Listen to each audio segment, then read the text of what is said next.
In 4000 BBY, a young human girl arrived at the Jedi Temple with an unusual gift. Her name was Kreia, and from the first day of training, she asked questions that made her teachers uncomfortable. While other younglings accepted that anger led to the dark side without question, Kreia wanted to know why the Force would create emotions it didn't want people to use. When masters taught that attachment was forbidden, she wondered why attachment to the Order itself was encouraged, yet her instructors had no answers that made sense to her curious mind. As Kreia grew into a gifted Padawan, she did well in every part of Jedi training as her command of the Force came naturally. But it was her thinking that truly set her apart from other students. She spent countless hours in the archives, studying not just Jedi teachings, but also the histories they tried to forget, which made some masters nervous about what she might discover. By the time she became a knight, Kreia had developed a teaching style that made other Jedi uncomfortable. While other teachers gave students clear rules to follow, Kreia offered doubt and difficult questions. But there was something magnetic about her approach that would soon attract the most brilliant minds in the Order. Her methods worked, even if the Council didn't understand why. The students who sought her out were the ones who felt held back by strict rules, and under her guidance, they became some of the Order's most effective knights. They learned to think for themselves rather than simply obey orders. When Kreia earned the rank of Master and became the Order's historian, she gained access to the deepest archives, where she discovered things that shook her faith even more. Most disturbing of all, she found evidence that the split between light and dark was something people had created. The more she learned, the more she questioned, and the more she questioned, the more the Council watched her with growing concern. But everything changed when a young knight named Revan reached out to her. The heart of the Force. When Revan first approached Master Kreia, it wasn't his power that caught her attention, but rather his questions. During their first meeting, he asked, if the Force connects all living things, then why does using that connection lead to the dark side, which was exactly the kind of question Kreia had been wanting to hear. Finally, here was a student who thought like she did, and for the first time in years, Kreia truly felt understood by another Jedi. Under Kreia's guidance, Revan grew beyond even the Council's expectations. While other masters taught him combat forms and Force techniques, Kreia taught him to question the very nature of the Force itself. They would spend entire nights in the temple archives, and their conversations made other Jedi nervous. Kreia watched with pride as Revan developed insights that went beyond even her own understanding. However, with time, her perspective on Revan began to change. While Kreia questioned to understand, Revan questioned to conquer, as he didn't only want to understand the Force's nature, but rather wanted to master it completely. This difference between teacher and student would soon be tested in ways neither expected. Because in 3964 BBY, when the Mandalorian Neo-Crusaders launched a brutal invasion of Republic space, Revan's true nature began to show as the Jedi Council chose to do nothing. Even though reports came in about entire species facing extinction and millions of refugees fleeing their homeworlds, the Council kept debating and couldn't agree on what to do. This was due to some members of the Council believing there was something bigger going on, as they sensed that someone was controlling the Mandalorians from behind the scenes. So they told everyone to be patient and meditate until they understood it more. But while they sat around thinking, billions of people were dying. Revan couldn't accept their inaction. He began speaking publicly against the Council's refusal to act, gathering followers among the younger knights who shared his frustration. Kreia supported him since her own teachings emphasize understanding through action, not sitting around thinking. When the Council tried to silence Revan, she used her influence to protect him. But her defense of Revan marked her as a radical in the Council's eyes. Masters like Vrook, who had always doubted her methods, now saw her as a real threat to the Order's stability. Still, they couldn't act against her yet because her arguments were too sound and her logic too precise. With Kreia's support, Revan led the Revanchists into war, many of them who sought out Kreia's unorthodox lessons. Among them was Mitra Surik, whose Force bond abilities reminded Kreia of herself. As the last ship departed, she felt both pride and fear. She knew war would change them, just not how much. The fall of the prodigal knight. The first reports from the war seemed to prove Kreia right about Revan. His smart tactics were saving entire systems, and his passionate leadership inspired Republic forces to fight harder than ever before.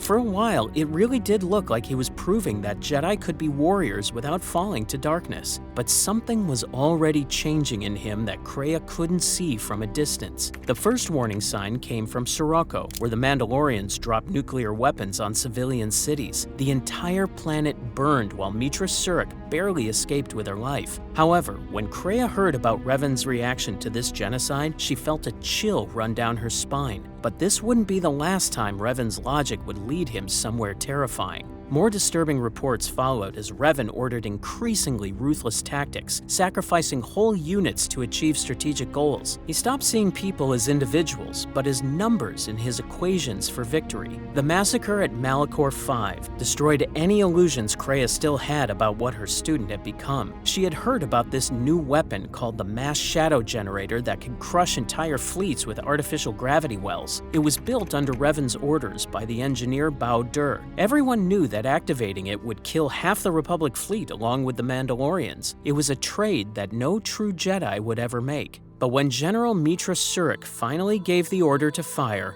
everything went dark. The moment news of the massacre at Malachor V reached Kreia, she finally understood her failure as a teacher. She had taught Revan to question everything and everyone except himself. Without that self-reflection, he had become exactly what the Jedi Council feared, someone who could justify any horror if it meant victory. But Revan's transformation wasn't complete yet. Something even worse was coming. When Revan returned from the unknown regions as a Sith Lord, leading a massive fleet against the Republic, the Jedi Council needed someone to blame. They found their target in Kreia.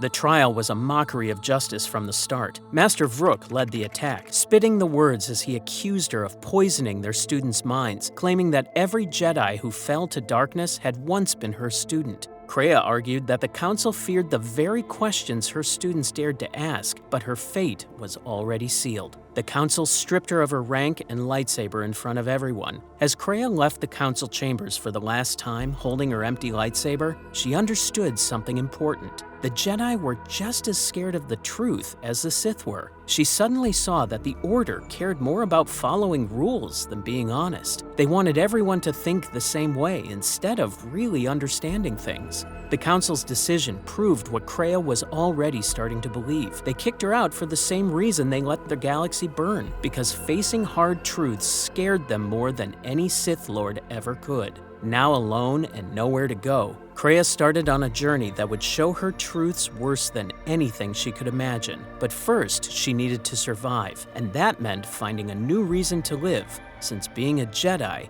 had been her whole life. The Path to Darkness. After getting kicked out and betrayed, Kreia spent years wandering the Outer Rim and doing every job she found. When she visited poor worlds, regular people just trying to survive didn't care about the Force at all. To a farmer on Tatooine fixing his water machines or a miner on Telos scared of cave-ins, the endless war between Jedi and Sith meant nothing. This realization planted a dangerous seed in her mind that would grow into something terrible. It took years of wandering before Kreia finally understood the pattern. Every place she visited showed her the same thing. When the light side got strong, the dark side would rise up to fight it, and billions died in these wars. Yet somehow the Force itself grew stronger from all that death.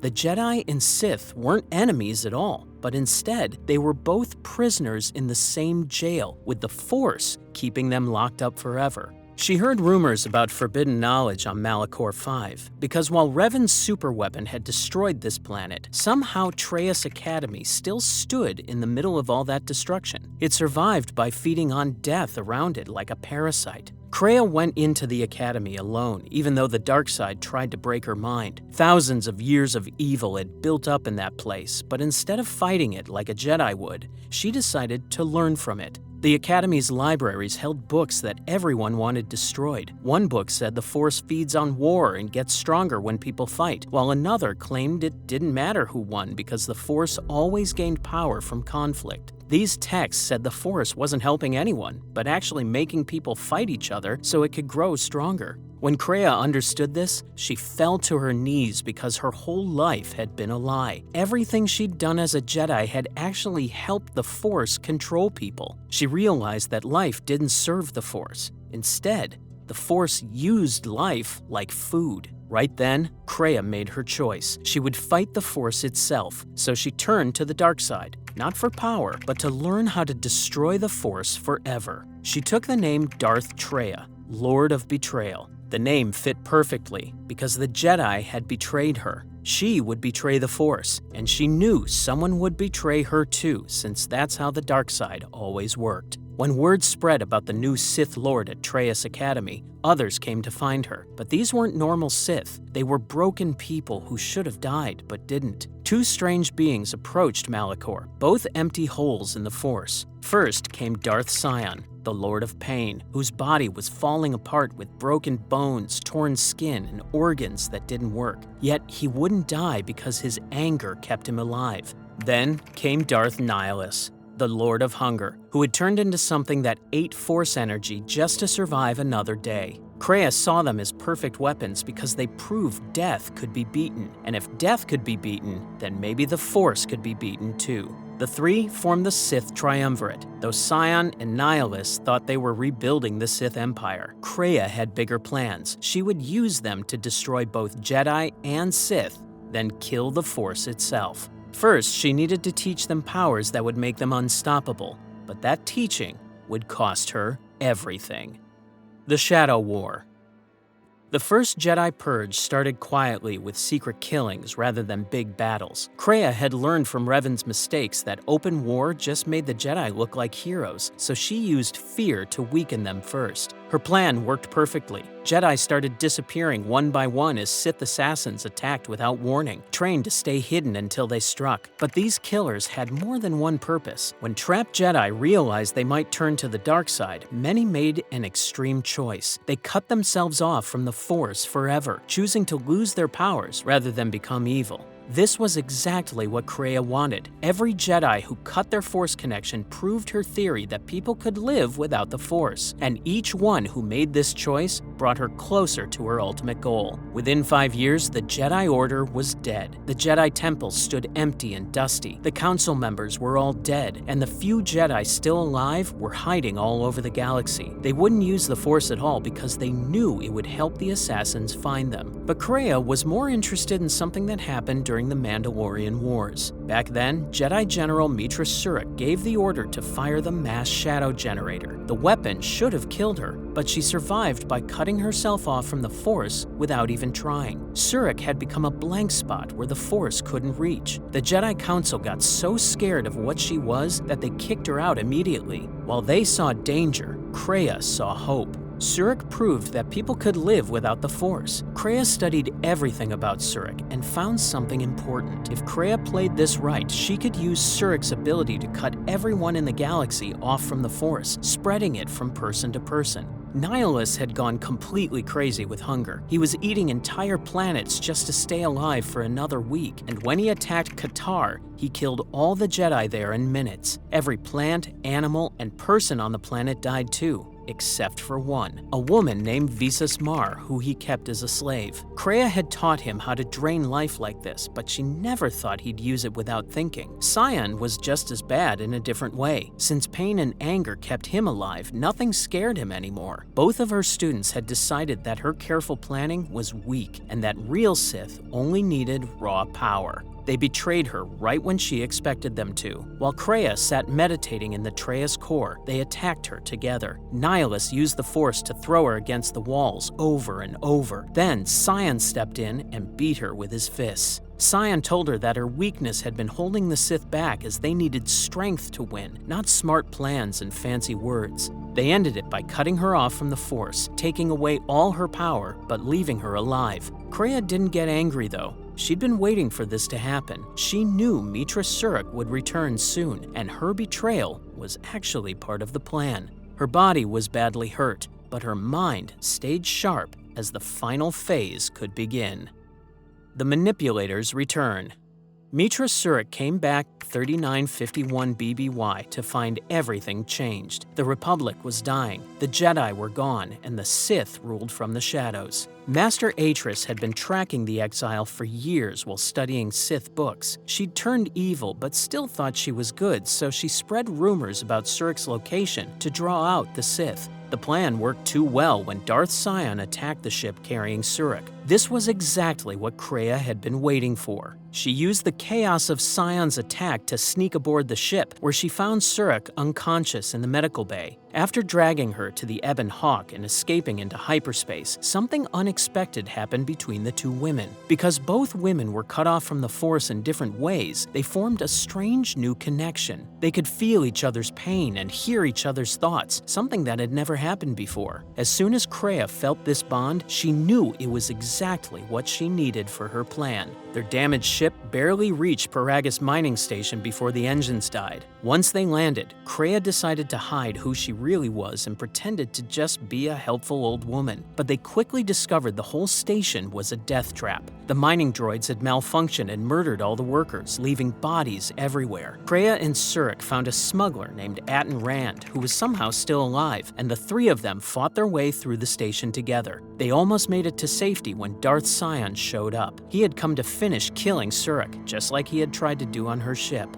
Kreia stepped forward to face her former student. She told him he had become so obsessed with strength that he couldn't see how weak it had made him. This made Sion furious. He swung his lightsaber and cut off Kreia's hand with one brutal strike. The moment the blade cut through her wrist, Surik screamed and grabbed her own hand. She felt the exact same pain through their force bond, as if her hand had been cut off too. The shared suffering knocked them both to the ground, and they realized something terrifying. Their connection was so strong that if one of them died, it would kill the other one too. After escaping Paragus, Kreia began her greatest manipulation. Every companion Surik gathered became a tool in her plan. Atten seemed like a dumb smuggler playing card games in his head, but Kreia recognized a former Sith assassin who'd learned to hide his thoughts. Visas Mar still carried a link to Nihilus that could be useful, while the Handmaiden struggled between her warrior training and Jedi blood. Even Engineer Bao Dur mattered because his droid could destroy planets. Kreia studied each person like chess pieces for her final game. She never stopped teaching Surik, but these weren't gentle lessons. She taught that helping everyone makes you weak and them weaker, that the worst thing isn't falling to darkness, but admitting you've fallen. She showed that believing in ideals means being ready to betray them. These weren't Jedi or Sith teachings, but weapons to make Surik question the Force itself, and soon, those questions would lead to answers that would shake the galaxy. The Council's Last Judgment. Kreia's manipulations led Surik to the last Jedi Masters. Her left hand was now a rough metal replacement, and she was ready for combat again. Vrook hid as a farmer on Dantooine, while Zez-Kaiel lived near Nar Shaddaa's slums. Kevar advised Onderon's queen instead of using the Force, and they'd all survived by abandoning the galaxy when it needed them most. When Surik brought them together at Dantooine's rebuilt temple, she thought she'd saved the Jedi Order. That hope died fast when the Masters gave their verdict. They saw her as a threat worse than any Sith. Fear made them stupid and blind. Vrook called her a wound that brought death everywhere, insisting the Council should have killed her instead of just exiling her. Zez-Kaiel agreed they must cut her off from the Force completely, even though it hurt him to say it. Even kind Kavar stood with them, believing it was necessary. They raised their hands to tear away her Force connection, but then Kreia stepped in from the shadows. Her voice stayed quiet, but full of contempt. She pointed out their arrogance, how they'd blamed others while they hid as the galaxy burned. The fight was quick because Kreia didn't need long to prove her point. She showed them how their rigid rules had created the Sith they feared, and that they thought they were free but were actually slaves who didn't see their chains. When they tried to argue, she proved her point by severing their Force connection so violently that the shock killed them. They dropped like puppets with cut strings. Surik stood frozen as everything she worked for died in seconds. Kreia explained that now she could see the truth. The Force enslaves everyone by connecting them, and both Jedi and Sith dance to its will. one more false Jedi remained, because Atris sat on Talos surrounded by Sith holocrons, fallen to darkness while believing she served light. Kreia let herself get captured to confront her. She showed Atris how Sith knowledge had poisoned her until she became what she hated most. The truth shattered her. While trying to save the Jedi, she'd become a Sith. When Surik arrived, Atris was already broken by guilt. With the false Jedi gone, only one true Sith remained, and Kreia had already set the trap that would destroy them. The Lords of Hunger and Pain.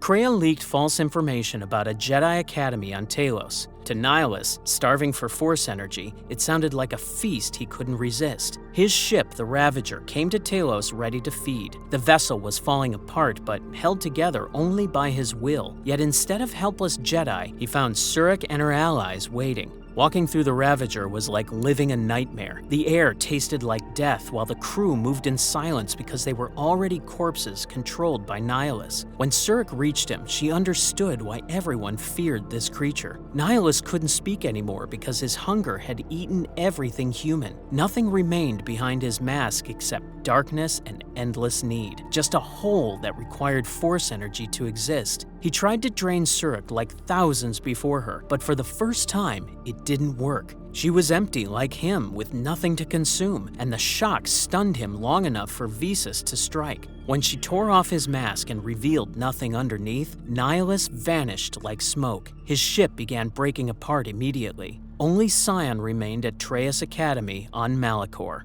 His body was completely broken, shattered bones, torn muscles, failing organs, but hatred kept him alive. He died 1,000 times and always came back, making death meaningless to him. Their first duel was pointless because every wound healed instantly, every severed limb reattached through pure will, and Sion didn't need skill when he couldn't die. He told her she couldn't win because the Force wouldn't let him die. By their second fight, Surik had learned something important. Physical wounds meant nothing to someone powered by pain, so she used words instead. While they fought, she spoke to the man trapped inside the monster. She told him his strength was a lie. He wasn't immortal, but just a prisoner who'd forgotten he held the key. The words cut deeper than any blade ever could. Doubt cracked his focus, and his body fell apart faster than he could fix it. He admitted he was tired after so many years of pain, wondering what it was all for. Surik offered something new, permission to let go. Not defeat, but freedom from suffering. Sion looked at her with dead eyes that suddenly showed emotion. Sion finally admitted he was exhausted by endless pain and accepted the peace she offered. His body became dust, while his face showed peace for the first time in decades. Now, only Kreia waited in Malachor's heart, and the student would have to surpass the teacher, or the galaxy would pay the price. Master and student. Deep in the Traya's core, Kreia waited. When Surik arrived, Kreia dropped all pretense. She'd been many things: teacher, historian, Jedi, Sith. But in the end, she was just someone who saw too much truth. The Force wasn't an ally or tool, but everyone's master. She explained her plan completely. Using Malachor as a focal point, combined with their bond and Surik's nature, she'd create an echo across the galaxy. It wouldn't kill anyone, but would cut them off from the Force forever. No more Jedi or Sith meant no more Force wars, so the galaxy could finally choose its own path. Surik understood the appeal because billions had died in Force wars. Billions more would die in future conflicts. Yet, she saw the flaw. By forcing this on everyone, Kreia would become just like the Force she hated. Kreia's certainty cracked as she insisted she'd bear that sin gladly if it freed others. Words became combat as their philosophical debate turned physical. Kreia fought with 3 purple lightsabers, 1 in her hand and 2 floating through the Force. Each moved independently in patterns impossible to counter. But Surik had learned from everyone she'd met. She'd used their bond to predict attacks while channeling her companions' teachings. Atton's chaos, Visa's awareness, Brianna's precision, and Bao-Dur's determination. While fighting, Kreia showed visions of future wars and endless death, insisting all of it could end if they stopped the Force now. Surik had learned too well. She reminded Kreia that controlling everyone's fate made her no different than the Force. The question hit harder than any lightsaber because Kreia realized that freeing the galaxy would make her its new tyrant. They fought on the central platform while Malachor died around them. Chunks of planet floated in space as gravity failed completely, and the ground shook with the world's death throes. Kreia's technique stayed perfect even as exhaustion set in, but perfection is predictable. Surik fought as something new, neither Jedi nor Sith, but beyond both. The moment came suddenly when Surik's blade found its target. As Kreia lay dying, the Sith Lord mask fell away. Only a tired old woman remained. She felt genuine pride because Surik had passed the ultimate test. By choosing her own path instead of Kreia's, Surik gave her teacher what she wanted most: proof that people could think for themselves. She became the student Kreia always wanted, succeeding where Revan had failed. But Revan's story is far more complex than you realize, so watch his full story here.